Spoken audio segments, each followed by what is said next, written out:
वो अभी जो हमने दो चार्ट्स देखे, दे वर फॉर द डिफेक्टिव्स, यानी एक लॉट आप इंस्पेक्ट कर रहे हैं, उसमें जो चीज़ें रिजेक्ट हो जाती हैं उनको आप काउंट करके या प्रोपोर्शन उनका देख के प्लॉट कर रहे हैं। अगर काउंट करके कर रहे हैं तो एनपी चार्ट बनेगा, अगर उनका प्रोपोर्शन प्लॉट कर रहे हैं तो पी चार्ट बनेगा। अब हम we are moving on to U and C charts, जिसमें हम डिफेक्टिव्स नहीं देखते बल्कि डिफेक्ट्स देखते हैं। यानी एक पीस में या जो भी आपका इंस्पेक्शन का यूनिट है उसके अंदर डिफेक्ट्स कितने हैं, और कोई एक नंबर होता है कि इतने डिफेक्ट्स से ज़्यादा आए तो हम उसको रिजेक्ट कर देंगे। तो let's move on to parallels में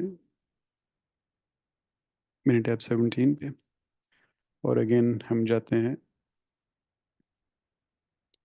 स्टैट्स में, कंट्रोल चार्ट्स में और एट्रीब्यूट चार्ट्स में। तो मैं I have a quick pause here. U chart पे देखें क्या कह रहा है। Monitor the number of defects per unit use when each item can have multiple defects.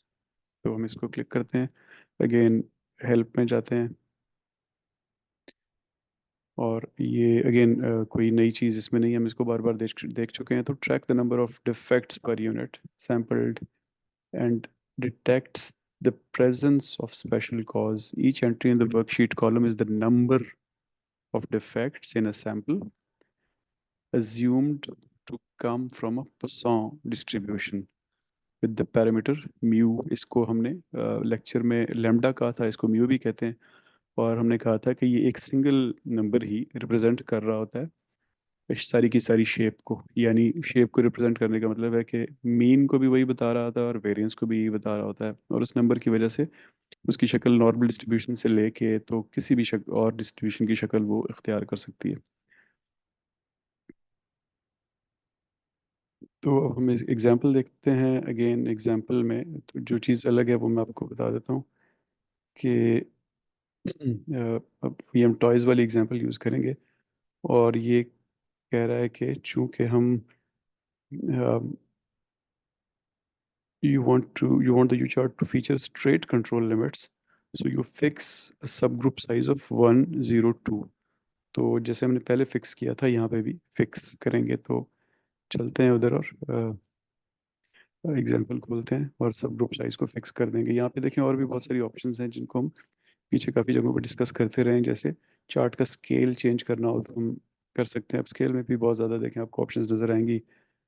Access क्या रखने हैं, टिक्स कहाँ पे लगाने हैं, ग्रिड लाइंस लगानी है या नहीं लगानी है, रेफरेंस लिमिट्स लाइंस लगानी है या नहीं लगानी, फिर लेबल्स, एक्सेस को लेबल करना चाहते हैं या ओवरऑल चार्ट को लेबल करना चाहते हैं। और अगेन आप देखेंगे तो इन सब में हेल्प का बटन भी है, यानी आपको बताता है कि ये करना कैसे है।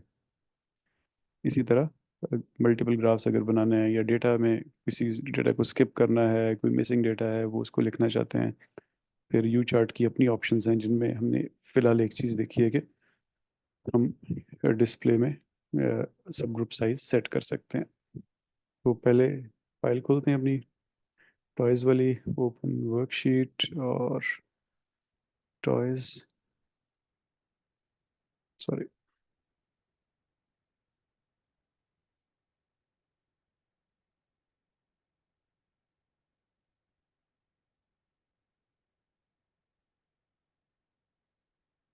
और अभी हम इंटरफेस खोल लेते हैं।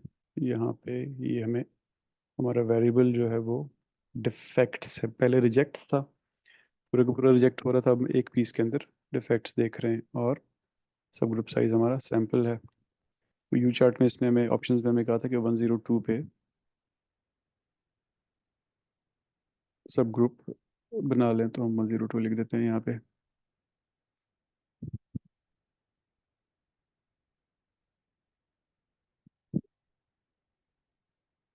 तो ये हमारा चार्ट बन गया। सेशन विंडो को देखें तो वो कहता है कि 1 point more than 3 standard deviations from the central line, test failed at points 5 and 6। ये दो जगहों पे टेस्ट फेल हुआ है।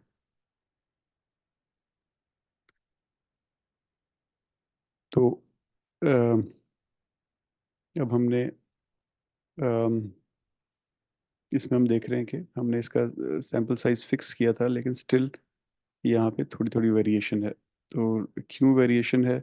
क्योंकि हमने इसको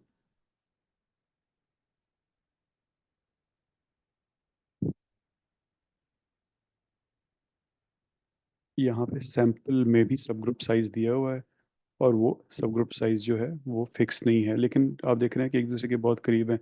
98 से लेके तो 110 के दरमियान वेरी कर रहे हैं। तो इस वजह से ये थोड़ी थोड़ी आपको किंक्स नज़र आ रहे हैं, लाइन के अंदर स्ट्रेट लाइन नहीं है। तो अब चलते हैं जी, नेक्स्ट चार्ट को देखते हैं।